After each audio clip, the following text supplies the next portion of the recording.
Hola a todos. En esta entrega de la Gruta del Cronista hablaremos de los trabajos de Hércules desde la perspectiva de tres personajes muy diferentes que los han ejecutado cada uno con su propio estilo. Heracles o Hércules, el héroe griego o romano, según se prefiera, Hercule Poirot, el detective belga, y Superman, el héroe kryptoniano. Los trabajos de Hércules son tanto una promesa que provoca admiración y respeto por parte de las demás personas, como una manera de expiar un gran crimen o de cumplir una meta o cerrar un ciclo importante en la vida de una persona. Ejecutar estos trabajos no es cosa fácil, pues la generalidad de las personas no es capaz de realizarlos y solo un verdadero Hércules, con toda su fuerza, habilidad y astucia, puede cumplir ese objetivo en escenarios bastante improbables y dentro de su propio contexto. Empecemos con los trabajos originales, los 12 trabajos del Heracles mitológico. Hércules es el nombre romano de Heracles, el héroe clásico por excelencia, un ser divino capaz de enfrentarse y derrotar a monstruos temibles e incluso a los dioses. Tanta ha sido su influencia que muchos emperadores romanos se identificaron con él para mostrar su grandeza, y las personas que exhiben una gran fuerza física son a menudo comparados con este personaje. Aunque la leyenda de Heracles es amplia y compleja, el episodio que mejor muestra su descomunal poder es la realización de los 12 trabajos sobrehumanos que tuvo que hacer para redimirse por sus pecados.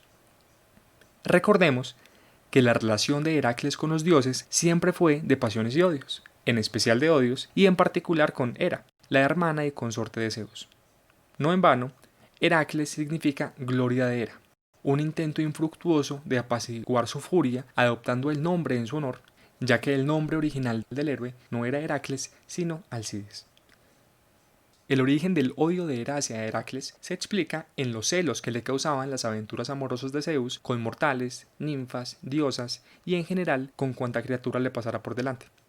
Cierto día, Zeus posó sus ojos en Alcmena, esposa de Anfitrión, rey de Tirinto, pero no lograba idear una forma de seducirla, ya que la fidelidad hacia su esposo era inquebrantable. De nada le serviría convertirse en toro, cisne o lluvia dorada como le sirvió en otras ocasiones. Sin embargo, cuando Anfitrión se marchó a la guerra, Zeus aprovechó la oportunidad y mientras aquel se encontraba de regreso tras haber derrotado a sus enemigos, Zeus adoptó su apariencia y se presentó en su palacio tomando su lugar y reclamando la compañía de Alcmena, logrando finalmente su cometido. Durante esa larga noche de pasión, que duró 72 horas, ya que Zeus detuvo el curso del sol durante todo ese tiempo para prolongar el encuentro, Alcmena creyó estar en brazos de su esposo. Cuando el verdadero Anfitrión regresó a su hogar poco después, se dio cuenta de lo ocurrido e intentó asesinar a Alcmena, pero Zeus, que por cierto era su bisabuelo, se lo prohibió, y no tuvo más remedio que echarse a la pena y tomar parte en la cariñosa bienvenida que Alcmena ya le había ofrecido a Zeus. Como Anfitrión recibió en su casa a Zeus, la palabra anfitrión pasó al uso común para designar a la persona que recibe invitados en su mesa o en su casa, aunque no necesariamente con los mismos privilegios de Zeus. En esa apasionada noche, Alcmena concibió dos hijos gemelos, uno de Anfitrión, llamado Iflicles, y otro de Zeus, Alcides, que más tarde se llamaría Heracles.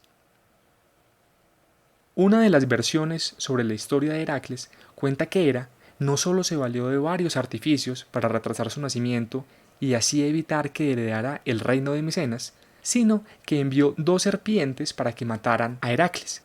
Pero este, a pesar de ser un bebé, las estranguló, mostrando la increíble fuerza por la que habría de ser recordado. Después, Zeus, o según otras versiones Atenea, se las ingenió para que el pequeño Heracles fuera depositado en el regazo de Hera mientras ella dormía, para que amamantara la leche de la inmortalidad, hasta que al morderla con fuerza, la despertó violentamente de su sueño. Al apartarlo con furia, manó un chorro de leche que manchó el cielo para siempre, formando así la Vía Láctea. Años más tarde, Heracles se casó con Megara, hija del rey tebano Creonte, quien se la entregó por esposa en agradecimiento por los servicios a su reino, y tuvo varios hijos con ella. Sin embargo, Hera vio este momento de plenitud en la vida del héroe como la oportunidad para vengarse de Heracles y lo enloqueció. Durante ese lapso de enajenación mental, Heracles asesinó a Megara y a sus hijos. Tras recuperar la razón, horrorizado, buscó ayuda en el oráculo de Delfos, que como primera medida le hizo renunciar a su nombre de Alcides y asumir el de Heracles, y después le ordenó ponerse al servicio del rey Euristeo de Tirinto, su primo, durante 10 años. Solo así, le advirtió el oráculo, podía redimirse. Aunque Heracles no era consciente de ello, las recomendaciones del oráculo habían sido direccionadas por Hera, que quería seguirlo humillando, pues Euristeo había logrado coronarse rey como consecuencia de haberse retrasado el parto de Alcmena años atrás, y Heracles lo consideraba inferior a él mismo. Al presentarse donde Euristeo, éste le exigió realizar 10 tareas descomunales para liberarse de su obligación de servicio, que eran imposibles para un simple mortal. Sin embargo, Heracles tuvo que realizar 2 adicionales, ya que Euristeo no le reconoció 2 de ellos por haberlos hecho con la ayuda de otras personas o de la naturaleza, o por haber tenido otras motivaciones para completarlos. Esos trabajos incluían acabar con temibles monstruos, capturar vivas a criaturas mortíferas o esquivas, realizar labores indignas y descomunales o simplemente titánicas. En total, los 12 trabajos fueron los siguientes: matar al león de Nemea y despojarlo de su piel, matar a la hidra de Lerna, capturar a la cierva de Cerinea, capturar al jabalí de Erimanto, limpiar los establos de Augías en un solo día, matar a las aves del Estínfalo, capturar al toro de Creta, robar las yeguas de Diomedes, robar el cinturón de Hipólita, robar el ganado de Gerión, robar las manzanas del jardín de las Hespérides, capturar a Cerbero y sacarlo del Hades. A pesar de las dificultades para completar los trabajos, Heracles finalmente cumplió su penitencia y en recompensa no solo logró expiar sus pecados, sino que alcanzó la inmortalidad, tanto en el plano mitológico como en ser recordado por la posteridad. Los 12 trabajos de Heracles han sido adaptados en películas y series de televisión, desde las más sangrientas hasta las dirigidas al público infantil, pues siempre resultan cautivantes las historias de redención en las que, contra todo pronóstico, el héroe recorre un camino de transformación en el que finalmente se impone sobre la adversidad y alcanza la gloria. Pero el Heracles mitológico no es el único Hércules que tiene en su haber un conjunto de proezas. Los griegos y los romanos bautizaron gran parte de los objetos que nos rodean, y muchas de las personas que están a nuestro alrededor llevan el nombre de algunos de los personajes de esas mitologías. En la ficción, existe un singular investigador privado que lleva precisamente el nombre del famoso Heracles, y que a pesar de que suele creerse que es francés, en realidad es belga. Nos referimos a Hercule Poirot. Desde la publicación de El misterioso caso de Styles en 1920, Poirot ocupa un lugar de honor entre los investigadores de la novela policíaca junto a Sherlock Holmes y Auguste Dupin. Interpretado por numerosos y distinguidos actores como Albert Finney, Peter Ustinov, Ian Holm, Alfred Molina, John Malkovich, el que más se destaca dentro de ellos es David Suchet, quien no solo lo interpretó con maestría durante 24 años en la serie de televisión Poirot, que se emitió entre 1989 y 2013, sino que es el que más encaja en la descripción que Agatha Christie hizo del personaje en su primera novela. Él medía apenas más de 5 pies y 4 pulgadas, pero se desenvolvía con gran dignidad. Su cabeza tenía exactamente la forma de un huevo y siempre la ladeaba un poco hacia un lado. Su bigote era muy tieso y militar. Incluso si toda su cara estuviera cubierta, las puntas del bigote y la nariz rosada serían visibles. La pulcritud de su vestimenta era casi increíble. Creo que una mota de polvo le habría causado más dolor que una herida de bala. Sin embargo, este hombrecito de vestimenta pintoresca había sido en su tiempo uno de los miembros más famosos de la policía belga. Aunque la propia Agatha Christie consideraba que Poirot era insufrible y en alguna oportunidad lo calificó como un pequeño cretino, detestable, pomposo, fastidioso y egocéntrico, lo cierto es que su capacidad para resolver crímenes sin explicación aparente era prodigiosa, pues sus pequeñas células grises, como las llamaba, siempre estaban trabajando activamente. La conexión del detective con el héroe mitológico no se queda en el nombre, pues en algún momento de su carrera, Poirot decide que emular a su tocayo con 12 casos que guarden relación con los trabajos originales es la forma perfecta de cerrar con broche de oro su carrera como investigador y pasar a retiro. Aunque Poirot nunca se retiraría como investigador privado, pues únicamente su muerte en telón, la última novela del personaje publicada décadas después, le pondría fin a su carrera, sí cumplió su promesa de resolver los icónicos 12 trabajos del héroe griego. Naturalmente, los casos de Poirot no recrean literalmente los que Euristeo le asignó a Heracles, sino que son equivalentes metafóricos de estos, que tienen algún elemento común o al menos una conexión, no siempre muy fuerte, pero suficiente para justificar su pertinencia. Así, la hidra de Lerna se convierte en un conjunto de lenguas viperinas que esparcen rumores. Los asquerosos establos de Augías están representados como un periódico amarillista. Las manzanas de Hespérides son las que adornan el cáliz de oro de Selene. La cierva de Cerinea es una bailarina desaparecida. El jabalí de Erimanto es un peligroso criminal. Y así cada caso. Algo similar ocurre en la adaptación televisiva, en la que la conexión con el mito griego consiste en que las 12 labores no son casos aislados, sino una colección de cuadros con el motivo de los 12 trabajos de Hércules, que son robados por el antagonista de la historia y que, adicionalmente, la trama transcurre en el Hotel Olimpo, una clara referencia a la mitología griega. Los 12 trabajos de Hercule Poirot tienen una curiosidad en cuanto a la última historia, la captura de Cerbero. Todos los relatos fueron publicados en la revista The Strand entre 1930 y 1940, todos salvo el último de los trabajos, la captura de Cerbero. Aunque durante años la explicación que Christie dio para explicar la situación fue que sencillamente tenía algún tipo de bloqueo para construir la historia de ese último caso, que la obligó a suspender su escritura por cerca de 6 meses, hasta que le llegó la inspiración de golpe mientras subía por las escalas mecánicas del metro, en realidad parece que la verdadera razón es que tuvo que reconstruir la trama, pues The Strand se negó a publicar la versión original del relato por considerarla inconveniente, dada la situación política de la época. En 1939, Europa estaba a puertas de la Segunda Guerra Mundial, y el relato tenía un tinte marcadamente político que hacía eco de esa realidad y de su responsable directo, Adolf Hitler, que si bien lleva otro nombre, es ese dictador de dictadores con la cabeza apepinada y un bigotillo negro que se incluye en la trama. Esto se conoció cuando, después de la muerte de su hija Rosalind a finales de 2004, se encontraron entre sus objetos personales 73 cuadernos de notas escritos a mano por Agatha Christie, en los que, entre muchas otras curiosidades, aparecía la versión original de la captura de Cerbero.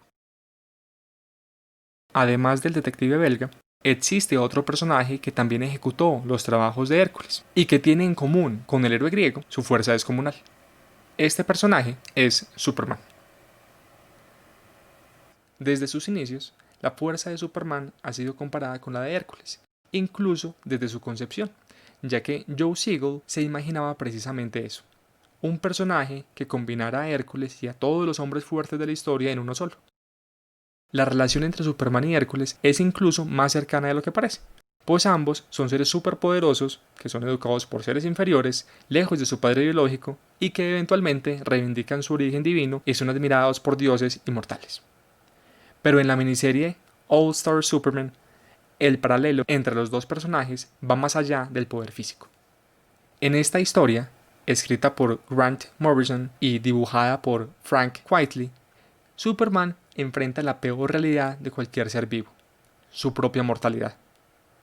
Después de muchos años, Lex Luthor finalmente ha logrado herir fatalmente al Hombre de Acero, envenenándolo con una sobredosis de radiación solar que muy pronto acabará con su vida. En el tiempo que le queda, Superman debe encontrar su lugar en el mundo y realizar las proezas por las que será recordado siglos en el futuro, tareas que guardan un paralelo con los 12 trabajos de Hércules. Sin embargo, los 12 trabajos de Superman, a pesar de lo que sugiere el nombre, no son una adaptación fiel de los trabajos de Hércules, pues no coinciden ni en número ni en envergadura. Según Morrison, su intención no era hacer una nueva versión del arca del Hércules mitológico trasladándola al universo de Superman, un ejercicio que considera muerto y aburrido, sino elaborar una semblanza de Superman, un personaje mitológico moderno que muestre sus virtudes y sus sombras. De cierta forma, se trata de una metáfora del recorrido del Sol en una jornada, desde que nace en el horizonte, alcanza su punto máximo en el cenit y se apaga en las sombras al caer la noche. Por eso, la estructura de la miniserie es mucho más cercana al arca del último viaje del guerrero, ya que muestra la magnificencia de las proezas del héroe que confirman su carácter sobrehumano, al tiempo que siempre está presente el recordatorio de su muerte, cada vez más cerca, que en realidad es un nuevo comienzo para el héroe convertido en Dios. De hecho, algunos consideran que más que emular los trabajos de Hércules, los trabajos de Superman tienen una conexión más fiel con las estaciones del Vía Crucis, el camino de Cristo al Calvario, en el que la crucifixión es tan solo el preludio a la resurrección. Es decir, los trabajos de Superman son un nuevo relato del héroe clásico, que debe vencer todo tipo de obstáculos hasta convertirse en una leyenda o un dios de la misma forma que los héroes mitológicos, como Hércules, o las divinidades de las religiones que se mantienen vigentes, como Jesucristo, que en últimas no son nada distinto de una mitología que no ha perdido seguidores. Con todo, el propio Grant Morrison señaló en una entrevista que si con fines académicos hubiera necesidad de señalar específicamente cuáles fueron los 12 trabajos de Superman, serían los siguientes. Superman salva la primera misión tripulada del Sol. Superman elabora el Super Elixir. Superman responde a la pregunta incontestable. Superman encadena al Cronoboro. Superman salva a la Tierra del mundo bizarro. Superman regresa del infraverso. Superman crea la vida. Superman libera a Kandor y cura el cáncer. Superman derrota a Solaris. Superman conquista la muerte.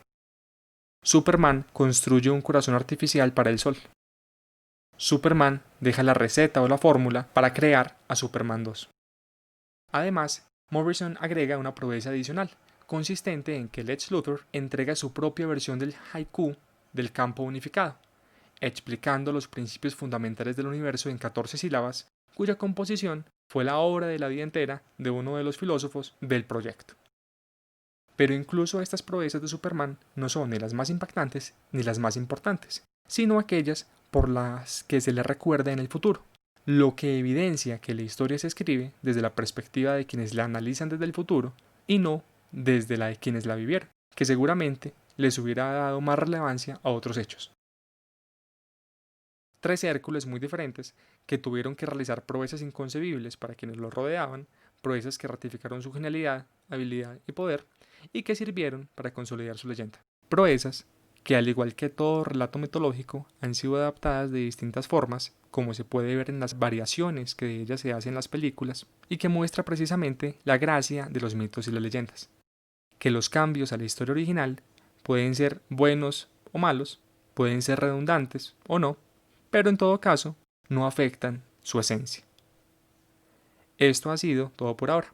Hasta un próximo episodio de La Gruta del Cronista. Recuerden suscribirse a nuestro canal.